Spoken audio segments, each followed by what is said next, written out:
YouTubers asking if we're going live. It's 6:04 instead of 6 o'clock. Fun one today. Hey, listen, we had a blast filming today. You guys are going to see the video come up on our normal Saturday time, but we are talking a brand new master plan community. Yep. It is centrally located.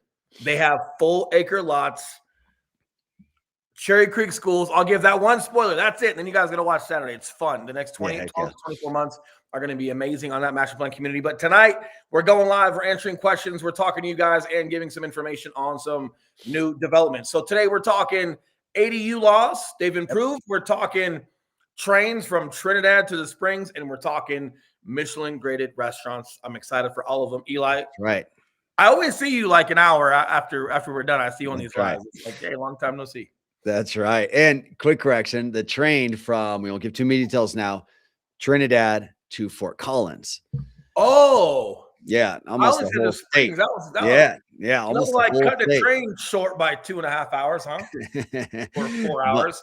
By the way, it won't take that long if you're on the train because you're definitely not getting into some traffic, right? That's right. By the way, dude, this is unheard of in Colorado. I'm excited for that one. Oh yeah. Yeah. No, seriously. So, and guys, ultimately, like Will mentioned, we're talking ADUs, additional dwelling units, Airbnbs, some cool train updates, and then Michelin star restaurants here in Denver. And I think the culminating factor here is just, this is all part of Denver growing up, right? When you're talking restaurants and fine dining and the notoriety that comes along with that, in conjunction with, the mass transit that's covering the entire state and additional housing and ADUs and investment properties and things like that. Again, this is all just coming into the maturity of Denver and, let's call it Denver 2.0 or maybe 3.0 because Denver's not new by any means, but it's definitely taking on a new shape and a new vision, I feel. So let's start off diving. What's up, dude? Hey, Mike, we're riding this train, buddy. We're gonna taxi down to Trinidad. That's right. What's going on, Trinidad Mike? And Fort Collins. When this is done, see if we can't time it. Figure it out. That's right. That's right. So starting off with ADUs.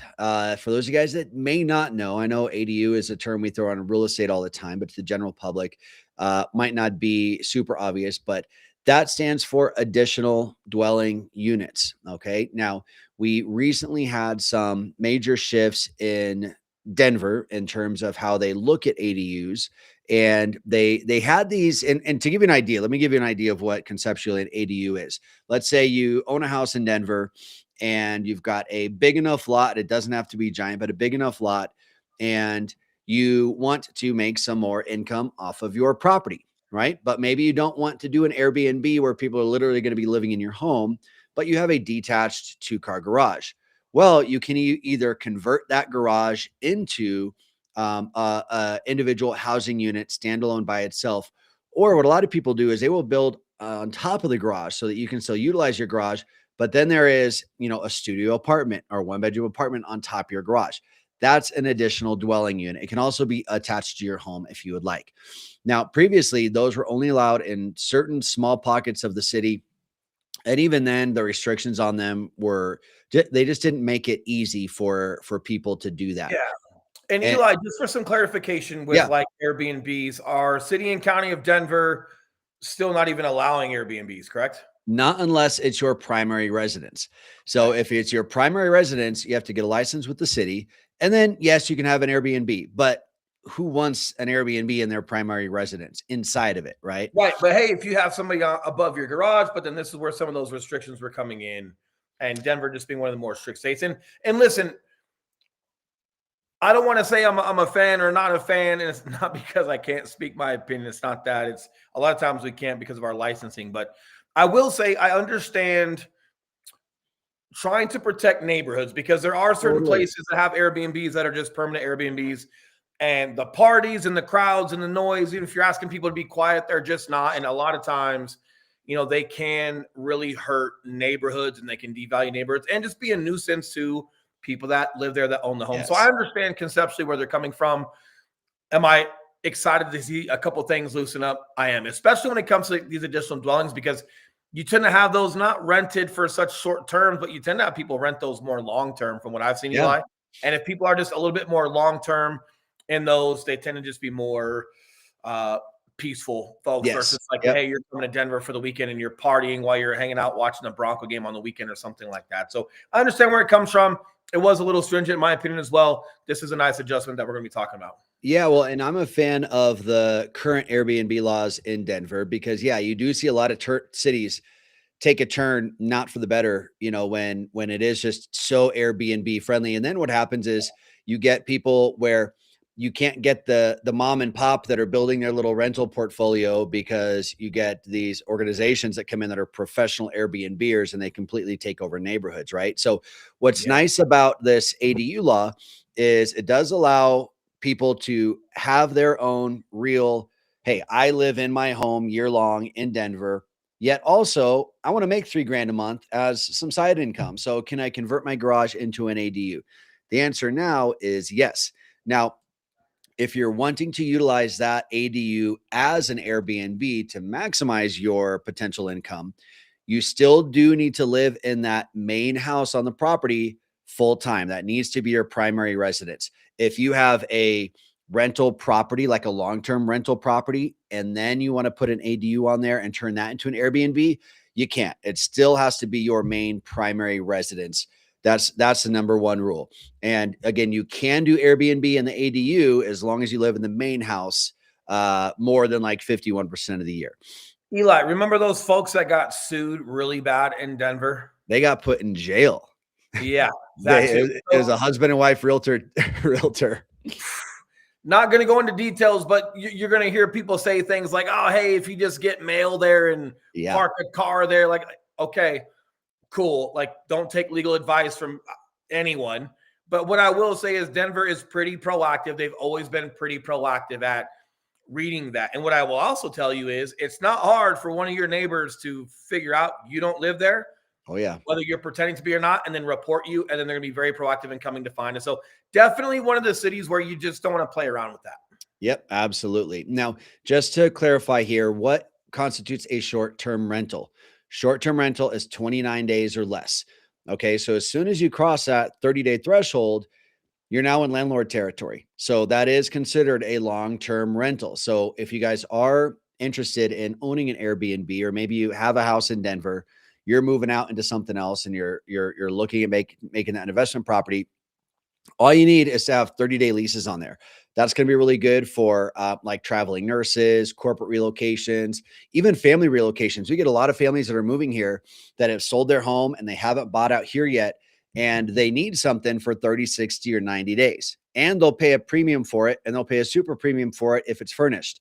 And that tends to be just a real good blend for a lot of our personal relocation folks that are coming in here. They'll pack up all their stuff from Virginia in pods. They'll move it out here into storage, and then they'll basically go get a midterm rental, 30 to 90 days, while they're out here shopping with us, like locals. So pretty cool. I can say that because there's a tip there. If you guys are looking at doing an ADU for yourself and you're curious, like, hey, could you market that on Airbnbs, et cetera, cool. You can also see a lot of these bigger corporations that are coming to the Denver metro area from Boulder into Denver. We've got some folks that are coming to town this coming weekend. The husband his job is transferring him here to Colorado, but he's here for 2 months before the family actually moves. So we're going to be helping them buy a home, but he's here soon, actually this weekend. So we're going to be helping him, but he has something very similar to this that the corporation he works for pays for. So you guys can also solicit your, ADUs to different corporations if you're looking for more permanent, mature, not no disrespect to anybody, but just people that are here for like business specifically that, could just have a little bit more consistency for you. Not a bad option either. Yeah. So ultimately, guys, I love seeing the change here, and Denver is really doing this to ease up some of the restrictions on the local residents who do want to monetize their personal property, right? That's a big deal. The side hustles, like that's, big in the culture right now.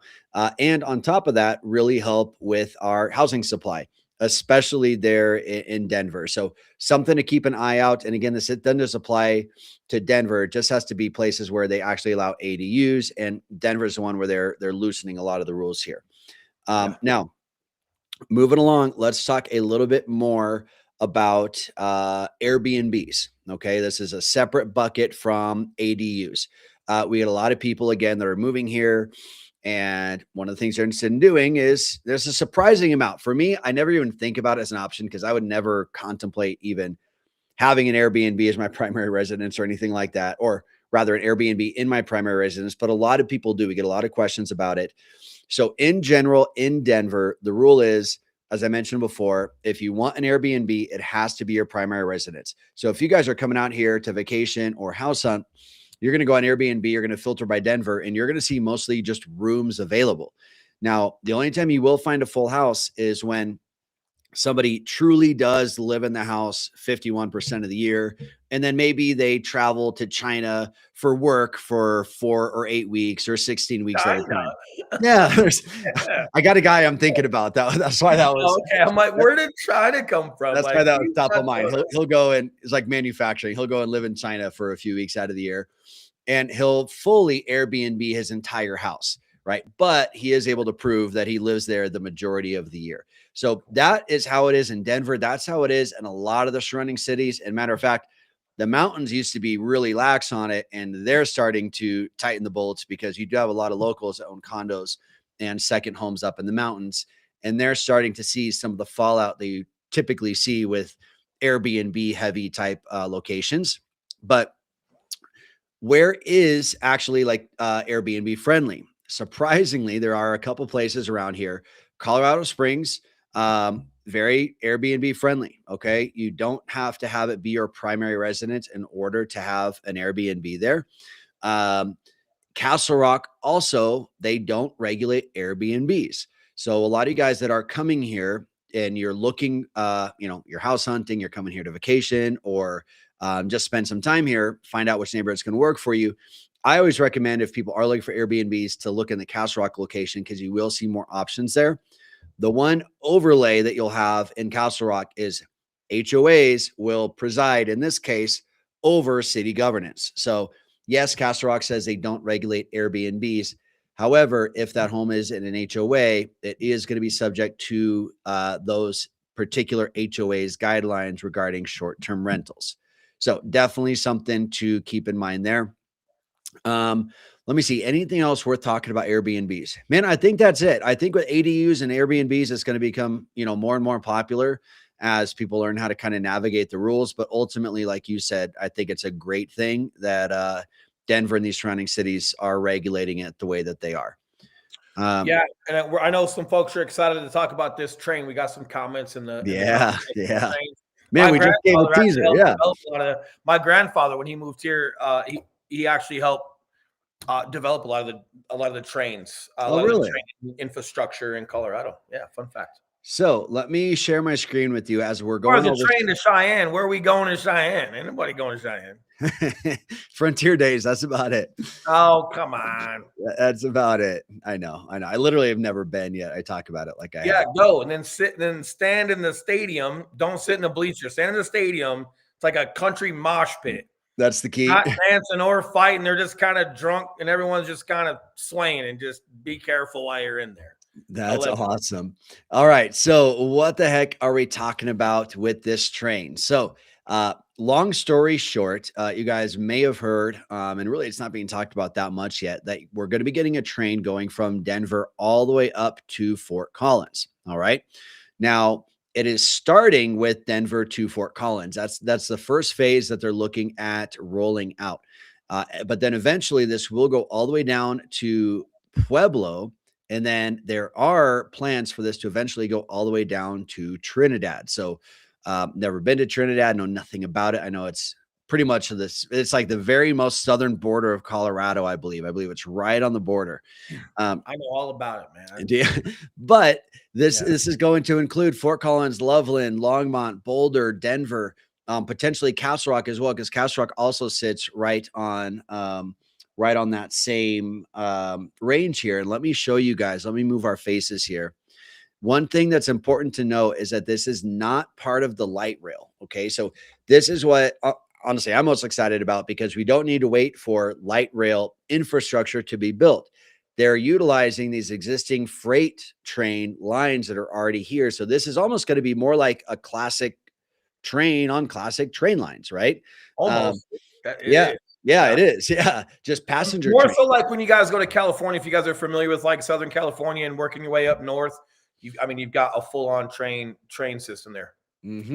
So I want to talk about this here. I think this is important to note because you guys might be asking, hey, why would commuter, take a freaking train from, to Denver when we already have the light rail? Well, the idea is because this is going to connect Colorado Springs to Fort Collins. So you might have people who live in Colorado Springs who work in Denver, vice versa with Fort Collins to Denver. And again, we're not going to have to wait for the light rail infrastructure to be built.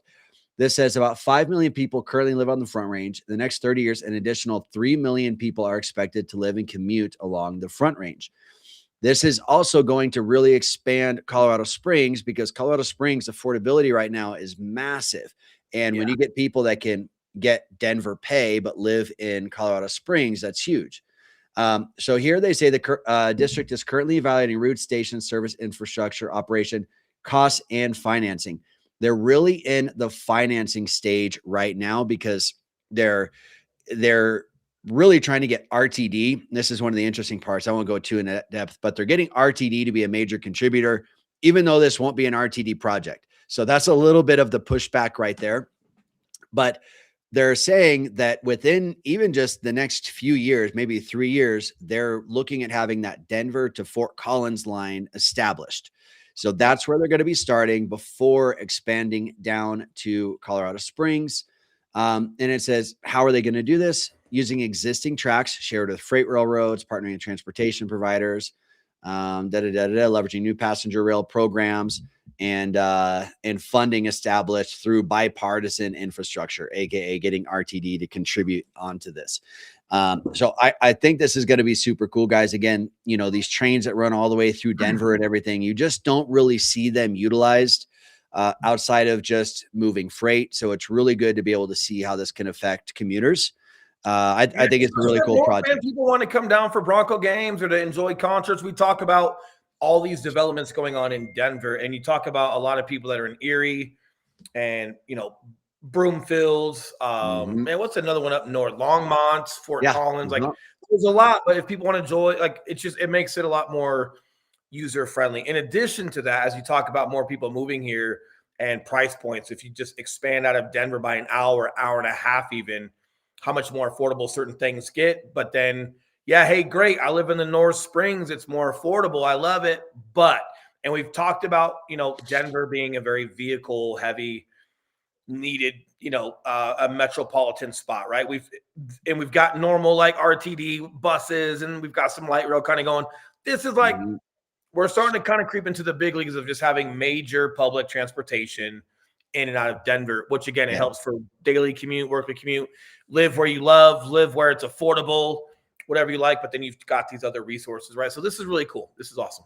Yes. Now, another thing, since we're talking about trains, this isn't anything new by any means, but definitely something interesting if you guys aren't familiar with this. But Amtrak has what they call the Winter Park Express. You can literally get on an Amtrak from Denver Union Station and take that during the ski season all the way to Winter Park. Now, this only goes to Winter Park. It doesn't go to any other train stations or any other mountain resorts because Winter Park is the only one that is on this train line. This is basically the same sort of freight line that we're going to be using for this development that we were just talking about. But check this out. So fares starting at $9 to go from Denver straight to Winter Park Resort, which is super cool, which was voted North America's best ski resort. That's crazy. And then you can keep riding it to Fraser, Colorado.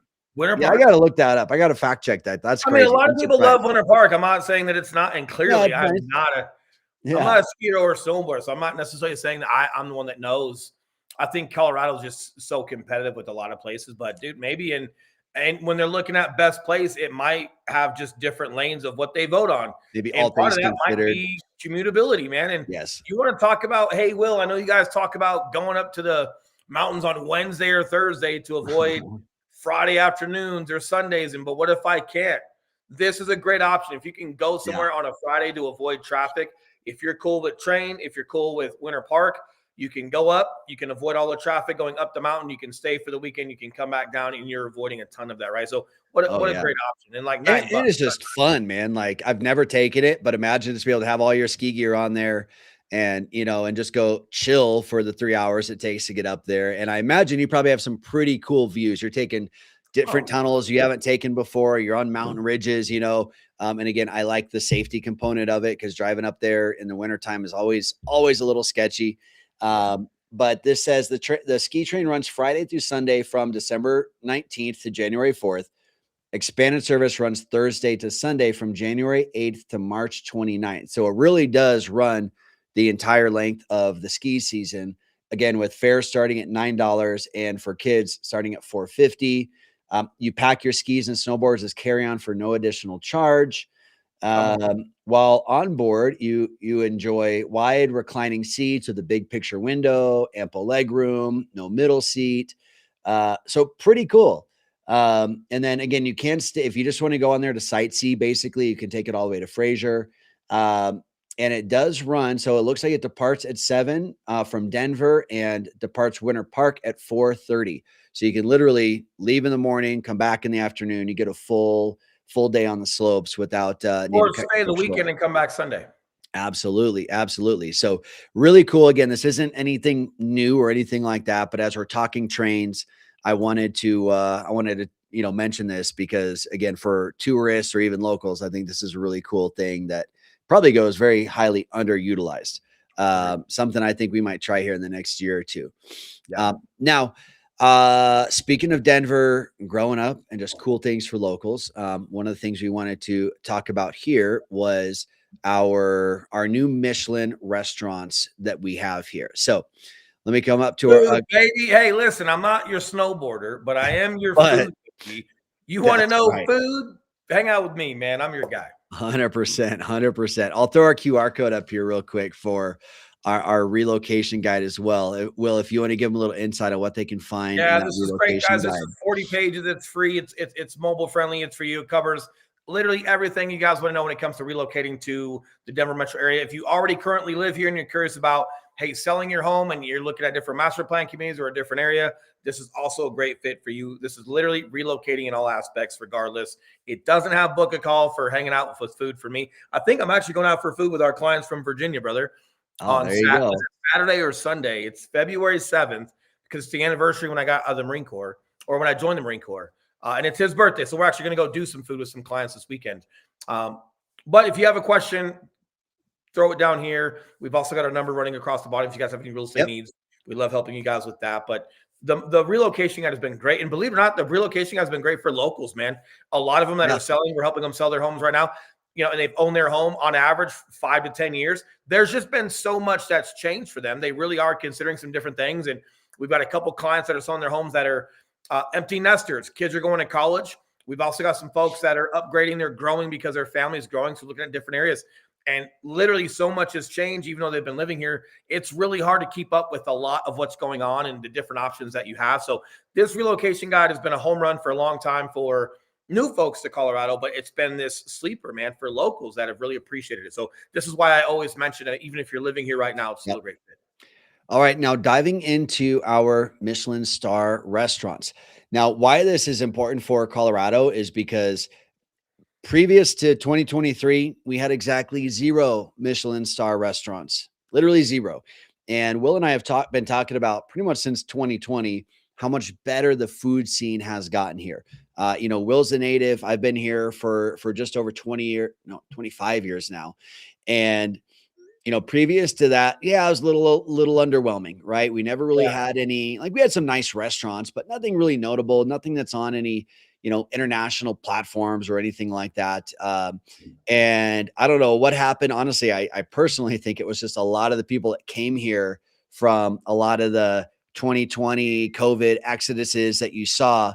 They're coming to Colorado and their restaurant owners. We actually helped one move here that owned a Michelin star, a restaurant in California. And then he was starting one here in Boulder. And now we've got 7 Michelin star restaurants. So there is one that supersedes them all. It is actually a 2 Michelin star restaurant. I don't even know you could have more than 1 star, but there's 1 2-star restaurant here, and there are 6 1-star Michelin restaurants. So we're going to go over those today and show you guys exactly where these are and what you can expect from these restaurants. And I'm curious, for those of you guys that are watching, if any of you guys have been to any of these. I'm always curious your guys' personal experiences, if it lived up to the hype.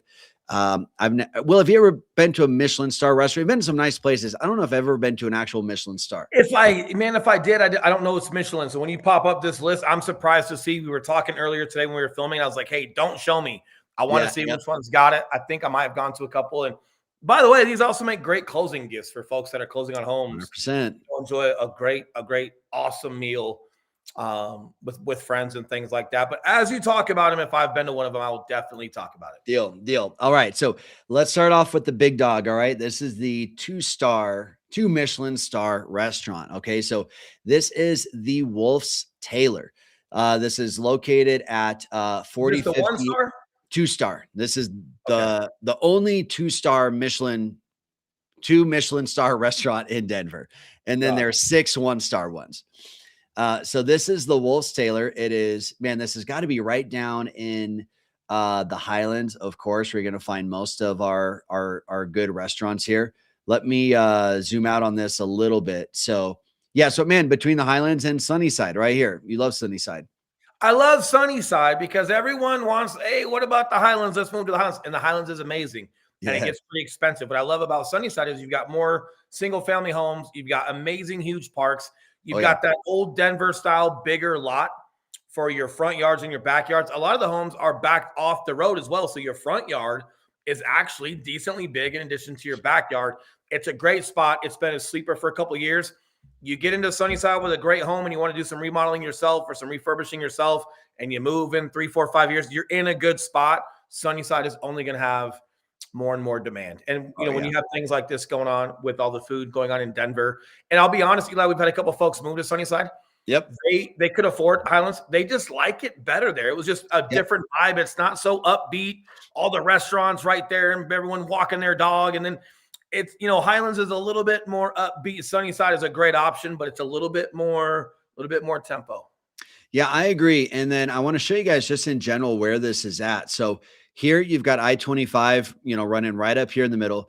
And then right here on the east side of I-25, the southeast side, this is downtown Denver, right? This is where you've got the baseball stadium. You've got Lodo, lower downtown.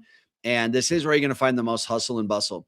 So what I love about being here on the west side of I-25 is exactly the reasons, Will just mentioned. Yet what's cool is there's a couple walkable bridges from this side of Highlands and Sunnyside area to lower downtown. So if you want to take a little scooter or walk over there, the accessibility is very, very close by. But for whatever reason, you're going to find a lot of these restaurants. If I had to guess, I don't know where they're all at yet. If I had to guess, they're all going to be in this pocket here, maybe some that are right downtown.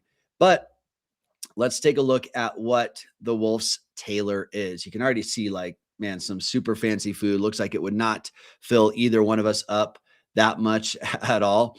This is one of my things with any of these, Michelin restaurants is I would love to see one of these, and I guess we're just going to have to go try them.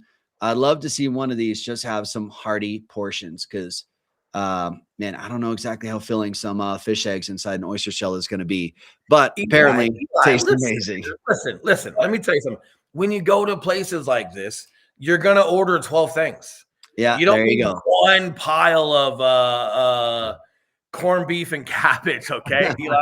Like what you need is variety, and you're going to order 4, 5, 12 different things and have a couple bites of each, right? There you go. Now, one of the fun things about these places is I think these are just as interesting as the food are the drinks that they have, right? A lot of the drinks, a lot of the cocktails, I think they put as much effort into those as they do the food. That's always fun to try out. But with this, again, like Will said, it's an ambitious multi-course menu from culinary influences near and far. So it's not a one and done type of restaurant. You're going to be getting a lot of the smaller dishes from all over the world, it sounds like. And with them having 2 Michelin stars, they got to be doing something right. So this is one. True to Colorado. We've been seeing this for a long time. Yeah. We've got folks that move here we're kind of like a melting pot, right? We get a lot of California, a lot of Texas, a lot of Chicago, a lot of New York, a lot of Florida. We do get some folks from down south. We get a little bit of like mid-southern, like Tennessee. Yeah. And we get folks from Australia. We've had clients from Australia. We've had clients from Italy. We've had clients from Europe. England, Colorado, New Zealand. Yeah, so just true to kind of like the nature of what our demographic is. It's a celebration of a lot of different people that are here, and it's awesome. And it's more neutral than you think when it comes to other things that we don't get into being realtors. But it's awesome, and I like that the food reflects that. 100%, 100%. Now, let's look at our next one here. So the next one, I've always thought this was called Beacon. I'm guessing it's Beacon. I'm glad I've never actually said that to people here. Pecan. Pecan. Yeah, there we go. Let's just get extra fancy with it. Now let's see where this is located here. Okay, so now this one is on that eastern side of I-25. This is located here in Rhino. Now, if you guys aren't familiar with Rhino, we've talked about it, I think, just in the past couple of weeks here. This is going to be on the northeast side of lower downtown. This is our art district, one of the art districts here. And now you're starting to see it become more of a brewery hub and food hub as well. Now, this says it is at this ambitious Rhino dining room from Chef Duncan Holmes, a Scandi cool place space. So I'm guessing Scandinavian. You'll pull up a chair at an 18-seat counter facing the kitchen, where basically it's an open kitchen and you get to see them work. Diners choose between vegetarian or omnivore menu options. So it sounds like if you're more on the vegan, vegetarian side, this might be a really good option for you. Seared quail breast with, what is that? Is that confit? It's French. And then again, desserts. Desserts are their specialty. I like letting you read, and I just nod my head like I know what you're saying. Like I don't know. Well, listen, here's what's fun about this: going and trying them. Eli, there's that celebration of restaurants, right, where you can get Michelin star rated restaurants or Eagle rated restaurants. Yeah, that's coming up in March, by the way. Yeah, $50 or something like that, right? What's it called? I think it's Denver Food Week or Restaurant Week. Right, but like you can go to all these Michelin or like Eagle rated restaurants, and they give you like a couple things on the menu that you can literally do for like $25 a person or something and try things out. It's awesome to do that. I will say, even if you're not open-minded about this one, you might want to be, because come spring and summer, this one here being in Rhino and all the fun art district things that go on there, this is going to be a fun one for the summertime. Well, and check this out. This place is like date night central, right? So confit, there you go. Like confit. Yeah, thank you. That is. I knew there was a fancier way to say it. And then he says, "Mon ami." That's what awesome. A cool setting. Look at that, man. That's awesome. Yeah, so I love the open, kitchen concept design. This is great for date night. It's almost like the upscale, like I'm going to sound so bad, like the upscale Benihana. Yeah, exactly. Where you get to see all this stuff kind of made in front of you, except it's like, real fancy. I'm sure. Eli's from Indiana and grew up in Flagstaff, Arizona. If you guys no. I'm from Phoenix, Arizona. Grew up in Southern Indiana. Yeah. Hey, you know what? When you say it like that, it's way better. It's not that far off. Yes. So, man, just from the looks of it, man, I think this is a great date night location. I hope my wife doesn't see this, because she's going to be complaining to me why I never take her to any of these restaurants. Yeah, talk to my wife. They'll get along real well. They already don't get along. They've known each other for a decade. This is cool. This is also cool for like team nights or like little corporate things of you got a corporate team of 10 or 12 folks or 15 folks. I mean, this is awesome. I see some of the comments kind of coming through. It's hard to get to all of them, but no, this is cool. All right, now let's go ahead and move along to our next restaurant. We've only got 4 more to go through here. So here we've got Bruto. Unless there's another fancy way to say this, someone comment if I'm saying this and oh, hold on, sorry. There we go. All right, so we've got Bruto here, and this one is located actually not too far from Union Station. So if we zoom in here again, this is on that east side of I-25 here. So this is honestly the heart of downtown. So this is just west of Rhino, where that last one was at. Yes. Union Station it's got its own remodel that's happened. The restaurants, the shopping in there is amazing. Obviously, it's got the train there. You've got Wine Coop right across the street. You've got Coors Field right across the street. You've got McGregor Square. I mean, this is also going to be a great one to go visit. Yeah, this one's in a real good spot here. So this one actually is located in the Dairy Block. Will, if you want to give some insight into the Dairy Block, I think you got a great photo, you and I, from the Dairy Block. Wish you could have shared it today. We do. That never needs to be seen ever again. So Dairy Block is like a speakeasy. It's you've got the front side of the building, Eli. We can pull it up if you want for like the main street where you see the hotel. But pull it up here. On the back side, which would technically be the alley, they've built it out, and this is where a lot of your storefront is. So it's like a block long speakeasy with amazing restaurants, some amazing luxury shopping for like leather luggage bags, leather briefcases. You've got some cool boutique clothing stores that are in there. You've got some and a lot of the restaurants that are inside facing front, they've got little windows out back you can order pizza from. It's awesome. You're gonna love Dairy Block. Yeah, if we could, I feel like one of those in the upper left-hand corner reminds me of the one. 100%. Yeah, we'll let that. That's for a different day. Well, we've had a lot of fun on the Dairy Block. We've done some events down there. It's really cool. And again, it's so close to Coors Field. It's so close to Union Station. Like it's super walkable. It's a lot of fun. You kind of get off the beaten path, but this is actually inside the building. No, this is the alley. Yeah, this is sure? Yeah, because inside the building, it's a whole experience as well, Eli. So yeah, I might just be seeing that wrong, but well, this really is like just how developed this is. So we'll talk about this real quick here. I know we're getting a little off track from Michelin stars, but this is super cool here, guys. So what the Dairy Block is, what they've done here is they've turned it into what they call an activated alley. Right. So you've got alleys in between all these big buildings, all throughout Denver, all throughout all major cities. And typically those alleys are full of dumpsters and they aren't used at all. Well, what Denver's doing is they're trying to activate these alleys by putting these little shops in there, like Will mentioned. And then they finish basically the alley with cool neon lights. Everything is very like Instagram-y and so many cool like picture opportunities. And you can have little pop-up shops. They'll have, brunch and karaoke in the alley on Sunday mornings, which is kind of funny. And then it just brings more people to the alley and then the surrounding businesses that are around there. Yeah, cool. I really hope that we end up getting more of these activated alleys, as they put it, because it's a really cool, unique Denver thing. Official. Yeah. All right. So coming back to Bruto here, this is what's interesting about this one. It says this one incorporates Japanese and Nordic elements embodied in dishes. Japanese and Nordic. What's that? Japanese and Nordic? Yeah, Japanese and Nordic. Sounds like my kids. Yeah, exactly. Yeah. My little mixed babies, man. And that's not a joke. I literally have mixed babies. That's right. Yeah, that's exactly right. So here it says, the mastery of the hearth as a primary cooking implement. I don't even know how you cook with the hearth. Makes the operation special and infuses each of the tasting menus courses with distinctive notes, incorporates Japanese and Nordic elements, embodied in dishes like kombu, like kombucha, kombu cured diver scallop with fermented crab apple. You need Mr. FO to pronounce that. I don't even know if I'm pronouncing EFFO correctly, but he's going to help you out. I'm sure he'll get caught up and he'll help you out on some of these. But yes, go to some of the photos because that helps me because I didn't even know Nordic food was known for being good.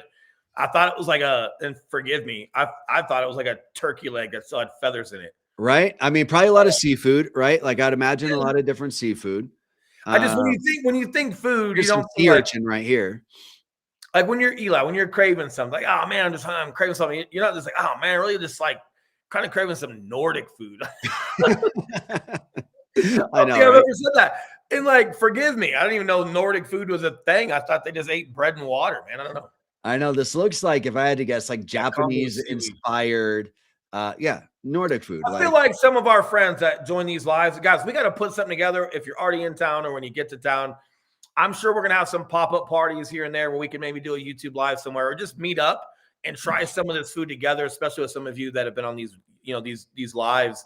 We really appreciate you guys coming on and having fun with us. Oh yeah. Yeah. It is a blast, especially when you get to hear it from two normal dudes that have no idea what they're talking about this Michelin food, but would probably eat any and all of this. Yes. Because I know it hurts.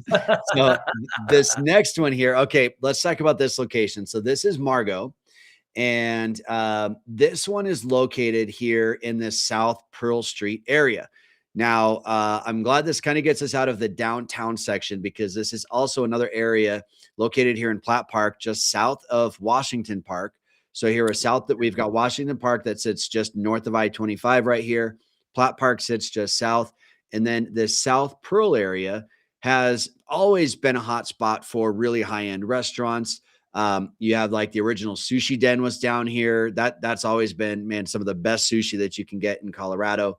And Margot actually sits just south of Sushi Den right now, right here between Florida and Iowa here on Pearl Street. Now, Sushi Den is not Michelin? I don't think so. I don't know what qualifies Michelin or not, but I don't believe, well, actually, I know Sushi Den is not on there because they're not on the list. But let's take a look here, and we've just got a few more of these to go through. Sushi Den, what an honorable mention, though, man. What a great restaurant. Oh yeah, classic Denver, and they've got some direct Japanese connections where they're notably have the freshest fish, the freshest sushi. Well, here word on the Colorado. street is like, aren't they the ones that like import all the sushi from That's what I think. overseas, and then they're the distributor to the rest of the restaurants? So like, Yep. if you want to get the freshest, I think they're getting pick of the litter of what they import themselves or something. Now that could be conspiracy. No, That I could be think done you're for right. conspiracy. Don't quote me on that. But it's fun to think about. Now, this sounds like probably the one that's most Will and I's cup of tea here. It says, offered a contemporary multi-course tasting that follows the seasons. Signature cuisine is both global and distinctly Coloradan, taking inspiration from local ingredients while weaving together wide-ranging influences. I'm not even going to try and read. I can do that. Examples might include airy Parisian gnocchi bathed in a luxurious sauce of mascarpone and caviar, or impeccably cooked dry-aged duck breast matched with cherries, rich, subtle truffle jus. Eli, these descriptions remind me of like listing descriptions for homes when it's just so elaborate and sophisticated. It's like, dude, it's a 100%. sunroom. Relax. Stop it. Stop it. Like, that's what 100%. some of these feel like, where it's like, hey, listen, one of the best steaks in town. All right, That's cool. right. Got it. You know? That's right. But maybe if you're in the scene, you like all the fancy verbiage. I think it's probably rested upon the crested butte rolling hills of the Saskatchewan thing with the dude, it's a sunroom with facing open space. 100%. Douglas County. It's beautiful, but like, come on, man. All right, now moving along here, guys. We've got Mezcaleria Alma. I probably needed to roll an R in there somewhere. And if I'm guessing by the name, they've got some mezcal here, which I'm a huge mezcal fan. Started as tequila fan, grew into a mezcal fan. But this is the first Mexican contemporary restaurant that we've seen here. What do you mean mezcal? What do you mean mezcal fan? What is that? So it's like Tex-Mex? No, so it's alcohol. Like Mexican California? What do you mean? It's an alcohol from a certain part of Mexico, made from the what's it made from? Some sort of cactus, right? I think maybe the same sort of cactus that tequila is made from. But it's very like smoky flavored. So a lot of people don't like it because it's super smoky, but it's really good. It's also got like a fun little buzz along with it too. Guys like you ain't never had two Coors Banquets and a Red Bull. You ain't never done it. That's right. 2 Coors Banquets and a Red Bull. Now throw some mezcal in that Red Bull, and that'll be phenomenal. Don't mess the formula up. So let's look where we are located here. Now, okay. So now this one is crossing over. We are a little bit south of here's Sunnyside right here, a little bit south of Sunnyside. Let's go ahead and zoom in here. So this is going to be closer to the Highlands, specifically the lower Highlands portion. You're located right at Boulder Street and 29th Avenue. Man, you've got some other really popular places here. Postino, Linger, Dave's Hot Chicken, My Neighbor Felix, also a really good place. But man, there are so many little restaurants right here. L5, they're another really good one. But this is right by the pedestrian bridge that crosses from Lower Highlands right into Lodo, right into downtown Denver. So Yeah, really this is a good, great spot. really good spot, guys.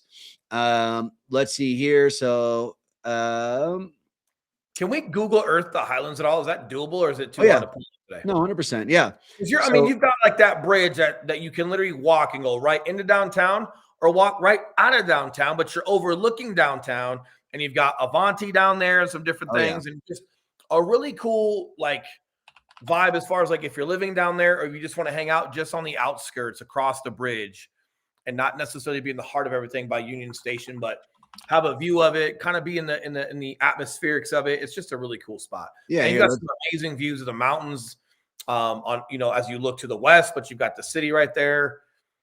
Yeah. all right. So yeah, so let me orient you guys here. So here we've got Denver running right up. If you guys can see, let me actually change this. I'll make this a little bit bigger here. There we go.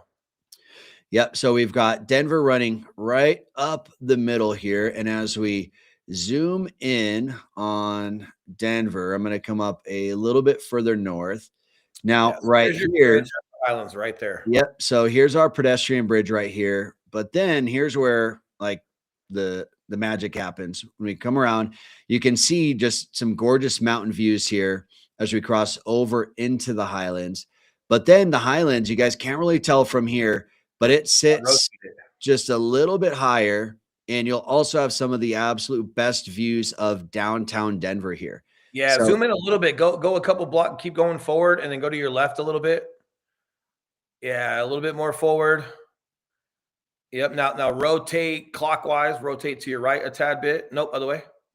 I'm sorry, other way. Yep, keep going, keep going, keep going. A little more, a little more, a little more, a little more, a little. Give it. Here we go. All right. Yep. Kind of getting there. This is a lot of the view that you see from like Avanti and some of these restaurants. yeah. You can't quite tell because our screen is limited, but the panoramic view of the mountains you're seeing plus downtown. I mean, it is awesome. It is really awesome. Really awesome. Yeah, it's beautiful. Comments. Someone said Highlands has stayed good. Highlands is a pretty solid spot. This is a really cool. And again, if you're trying to get away from like club scenes or downtown scenes or whatever it may be, Avanti, even when you get like some younger folks that are down there, it tends to stay pretty chill. Oh, it does. San Francisco neighborhood, but yeah, 100%. I could definitely see where you're getting at. You can even get a little bit of like San Diego in there when you get across the water and away from like the red light district. It's just off the corner, but you got a great view of everything, and the vibe is just it's like taking the edge off of it, off of downtown. The vibe is just a little bit more settled, and that's a great way to put it. Awesome spot. Well, and as you guys can see here, like there are just restaurants galore in this one like block area. Right. So again, for date nights, for corporate meetings, for anything like that, Mizu Izakaya, really good Japanese restaurant here. There's just so many cool places. If you guys have not been to the Highlands, you definitely need to get out to the Highlands. There's just a ton of cool stuff going on out there. So if you're looking for good mezcal, we know where to go for that. I know I will definitely be visiting that place. And then let's check out one more here before we close out. Need to do it because this is sushi, one of my favorite foods, Kazaki. So this is also on South Pearl Street. So I'm curious if this is owned by Sushi Den. I would not be surprised if they're on South Pearl Street, if this is also part of that. So maybe this is their. Did this just open up like just right down the street from it? Yeah. So check it out here on the map here. So here you've got our big red dot here is Kazaki, and then literally not even a block north is Sushi Den. So I don't know, but I wouldn't be surprised if these were sushi restaurants. I wonder if like they just had a home run with Sushi Den. You just want to take it to a whole nother level and like do like a top shelf version of Sushi Den. Yeah. So reading this, I'll have to look up who the owner of Sushi Den is, but it says going back 4 decades, Chef Toshi Kazaki has been a veritable trailblazer of Denver's sushi scene. But he's now in his 70s. Not content to rest on his laurels. Man, could you imagine being, in your 70s, having done, Denver sushi your whole life and still opening new restaurants and then getting a Michelin star? It's amazing, man. And I'm sure he just loves what he does, at that point. But what really cool, Yeah, yeah. So again, another place where we're definitely gonna have to go check out. Looking at the interior, interior looks incredible. Here you've got, I don't know. I'm assuming that's a dessert. Man, this looks Nice. really good. Look at the little anchovies. Ugh. I've never had anchovies, but I say, Those look good. Those little fried ones look good. is it just like a fish chicken nugget? You just eat it? Is there bones in it? Probably a Oh, fish chicken man. nugget. I love that. That's Can I awesome. get tempura? Yeah, no kidding. Yeah. You know what does weird me out though is when you see like sushi teriyaki chicken. You know they made it for guys like us, but I'm like, for some reason that just does not seem appetizing to me. Yeah, I love and what teriyaki chicken. I a love fun thing. sushi. Yeah, I mean, a lot of development, a lot of great things are coming up. I'm enjoying some of the comments that you guys are having in the comment section while we're talking, and remembering Highlands Ranch when it was a ranch. Like backcountry was, I think, a big part of that. Like it's beautiful, but now you've got anywhere from $3 to $7 million homes over there, and there's definitely been a lot of growth. I am excited that a lot of these areas have just kept its integrity with atmospherics and that whole Colorado feel. I know not everyone's excited about growth, but the growth we are having, it seems like it's been quality. This food scene is one of the biggest things that we've had growth in. That is also quality, not just chains. And I'm really excited for that. And side note, this guy is the one that opened. What a great video. We should do that. He did open Sushi Den. So this is the owner, and he owns the other one in the Highlands that I just mentioned here, Izakaya Den. Yeah, very cool. Yeah, so this is the Denver sushi guy here, Toshi Kazaki. He's the OG, man. He's the guy. Yeah. Like, what a great spot. My guess is like he had such a great success with Sushi Den. It's like, hey, why don't we just go upscale and really push it on fine dining? Because Sushi Den is fine dining in a lot of aspects, but it's not that next level. Mm-hmm. But I wonder if he just wanted to go ahead and take that next level. But guys, we're wrapping up. If you guys have any questions for us, any real estate needs, whether it's selling your home here and buying, whether it's moving to Denver and buying, Denver Metro, you name it. This is also where you can book a Zoom call with myself or Eli. Would love to get you on a discovery call, answer your questions specifically, help you guys out with any needs that you have, whether it's now or a year from now, just making sure that you guys turn those stones and get all of your questions asked. Any questions you guys have popping up, would love it. But man, I've really enjoyed some of the comments, man. We've got some natives here. We've got some folks. I think someone said, I've been here for 45 years. And then someone said, oh, when did you arrive? Like, no, that's when I was born. It's like, oh yeah, you're a native. But no, just some fun comments, and it's fun for you guys to meet each other in the comments and hang out and just enjoy some of what we're trying to enjoy as well here in the Denver Metro. And we do have, Denver Restaurant Week comes up in March. So we will do a feature on that as we're getting closer to it, probably in the weeks upcoming to March. We'll do a deep dive on for us and we'll figure it out. Right. We'll try it. But in the meantime, man, we got to go, I think, circle around to some of these restaurants, then see which ones are suitable to bring our wives and families to. We'll go try it. And we'll keep it neutral. Like, we don't necessarily have the most sophisticated palates. I'm big on, is the food great? If it's Michelin, you guys already know it's going to be great. It's just whether it's your style or not. But what I'm really interested in, Eli, too, is not just for food week, but getting out in the springtime. You got baseball opening day. You've got so many different restaurants that are opening up. Like, just a lot of things. I want to really go grab some content on the atmospherics around these restaurants, really painting that picture for as well. And we got a question about Garden Grace. Yes. That's the one I've actually been to. Yes, that's Garden Grace is the one that I've actually been to. Very good. I think at some point they did have a Michelin star, but they're not on the list. So I'm curious if they ended up losing it, or if I'm just making up drama. Or if this is just like the new ones. Maybe this is just the new one. No, that's all of them. That's all the current ones that they have right now. Oh my God. Or was it Eagle? I thought there's like something about like an Eagle restaurant as well. Man, I don't know. I'm not sophisticated enough. Either way, Garden Grace is great. Highlands is great. But again, regardless of what type of food you're in and things like that, it's more so like painting that picture of the atmospherics and how you guys can go make an evening out of it, and just how walkable things are getting when it comes to Denver, especially with some new developments that are coming. But no, man, I'm excited. Should be a lot of fun. Between the new ADU laws, trains connecting all the major cities to the new state, or to all the major cities across our state, and then all the explosion we've seen with these good restaurants out here. Denver's coming into that next level and just leveling up, guys. So for those of you guys that live here or are moving here, get out there, enjoy the state, and we'll see you guys in our new video on Saturday, and then we'll be here next Tuesday as well. Master plan community, centrally located, 1 acre available lots. It's wild. I can't wait to talk more about this one. That's right.